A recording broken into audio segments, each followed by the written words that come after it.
Et là, j'ai dit, je veux porter plainte. Et là, elle m'a dit, attention madame, ça va se retourner probablement contre vous.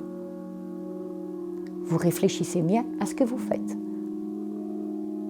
Et j'ai dit, oui, on veut porter plainte. C'est bien ça, oui. Là, c'est bien. Je n'avais plus que ma passion, qui était la passion de mes chiens, qui me permettait de sortir. Allez, on y va. Je m'appelle Wivine Witouk, j'ai 55 ans. Moi, j'étais éclusière. Je dis bien éclusière, même si ça porte à confusion. Mais éclusière à l'écluse des grands malades à Jambes.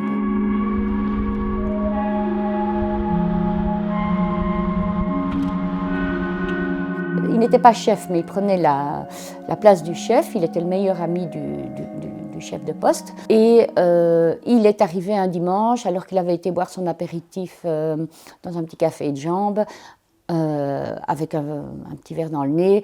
Et là, il a voulu vraiment me sauter dessus pour m'embrasser. J'ai su me défendre. Ça a été jusqu'à me demander de faire l'amour devant ses collègues.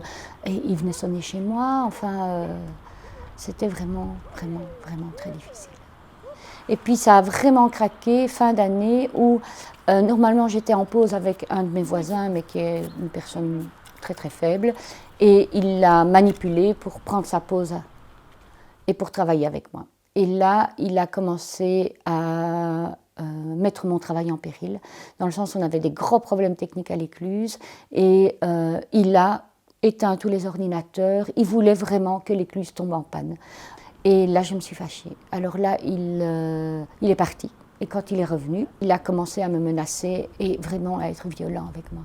Et le lendemain, j'ai téléphoné à une secrétaire de la direction, la seule femme que je connaissais, pour qu'elle vienne. Je lui ai téléphoné, j'étais en pleurs, pour lui dire qu'elle vienne parce que je voulais parler à mon chef de poste, mais je voulais un témoin. Et surtout une témoin. Et c'est à ce moment-là que j'ai tout dit. Ah oui, ça sent le jambon, mes poches. Oui.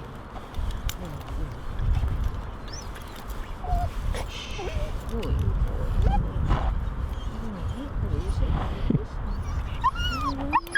Non, pas souffler.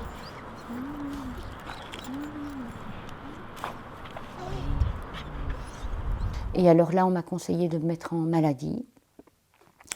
Et là, ça a commencé toutes les procédures. Le SPMT, donc le service médical de la région wallonne. Et donc là, le SPMT, j'ai dit, je veux porter plainte. Là aussi, on a pris un avocat pour savoir ce qu'il y avait lieu de faire, parce que jamais personne, ni la personne de confiance, ni les syndicats, ne m'ont dit les marges à suivre. Personne ne sait et personne ne va me renseigner sur ce que je dois faire, sur tout ça. Mon avocat me prévient, c'est très bien, il faut porter plainte au SPMT, donc c'est une plainte motivée. Mais attendez-vous à ce qu'on vous menace. Et là, j'ai dit, je veux porter plainte. Et là, elle m'a dit, attention madame, ça va se retourner probablement contre vous. Vous réfléchissez bien à ce que vous faites. Et j'ai dit, oui, on veut porter plainte.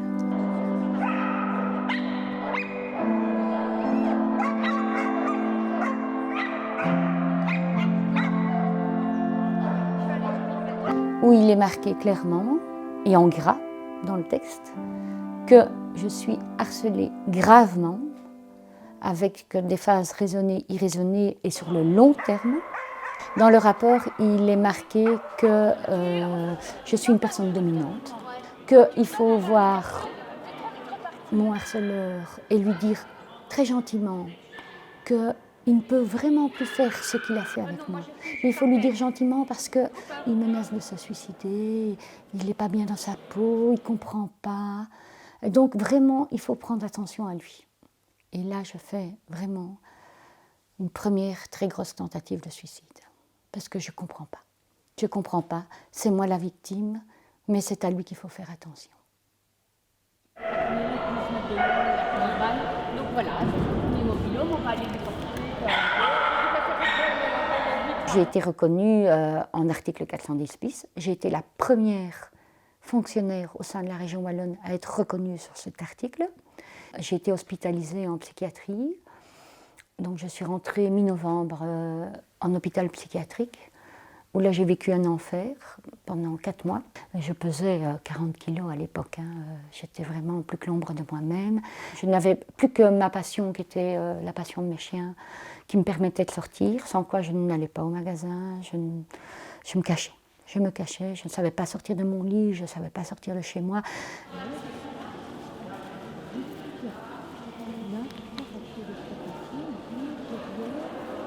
Cette enquête a eu lieu pendant 3 ans pour arriver à la conclusion qu'il était harceleur, j'étais victime, et si l'auditeur entendait encore une fois parler de lui, que ce soit pour une histoire ou l'autre, il encourait de la peine de prison. Donc là, c'était il y a 2 ans, il y a juste 2 ans, là j'ai été, ça m'a fait du bien. Mais encore une fois, on ne faisait que lui tirer l'oreille. Il n'a jamais, jusque-là, été sanctionné. Donc j'avais 3 rapports.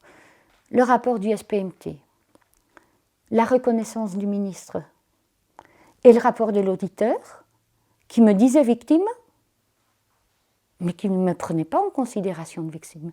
Puisque c'est moi qui ai perdu mon boulot, c'est moi qui ai perdu ma maison, et c'est moi qui suis écartée. Restez, hein? Oui, c'est bien, chérie. Restez. Restez. Restez. C'est bien. C'est bien. Donc pendant, je vais dire, 1 an, on a échangé les dossiers. Donc chaque fois, il me mettait ça, je remettais ça et tout ça. Et puis il y a eu les conclusions. Et puis après ça, il y a le jugement. Et le jugement devait avoir lieu en 2018, au mois de décembre.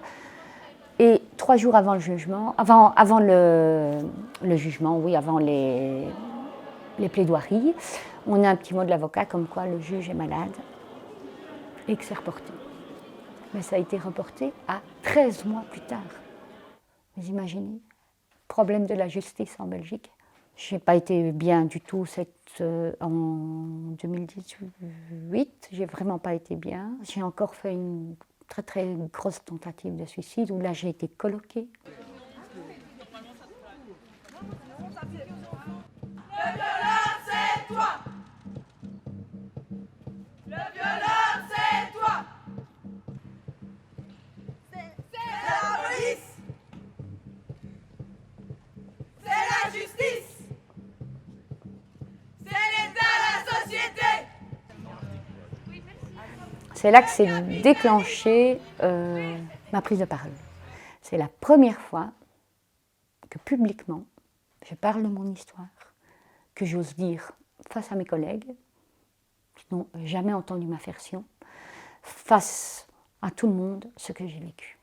C'est pour toutes ces personnes qui sont différentes et qui vivent cette exclusion simplement par leur différence que je veux que je suis prise par ma parole. Oui. On a eu la décision de l'avocat. Ah. C'est favorable pour toi. Et donc c'est papa dit décision favorable, harcèlement reconnu. Ok, ça va. Voilà. Ouf. Tu veux faire une pause dans l'interview ici? Oui. 2 minutes si ça t'ennuie pas. T'as le temps? Ça va. Merci beaucoup. Au revoir.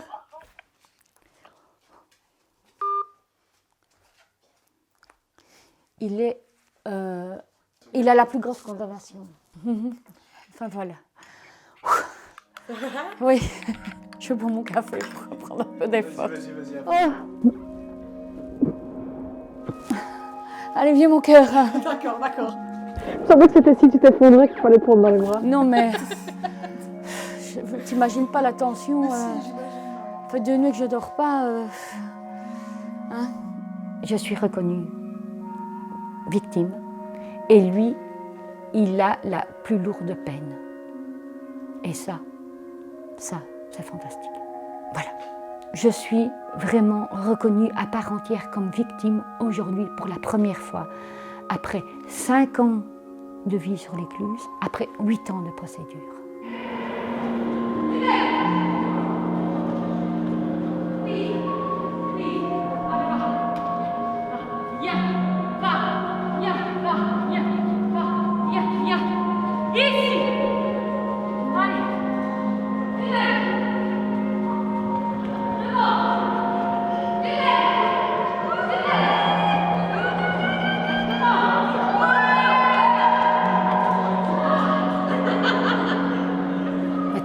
ça irait peut-être pas à tout le monde d'aller au tribunal parce que c'est très très lourd.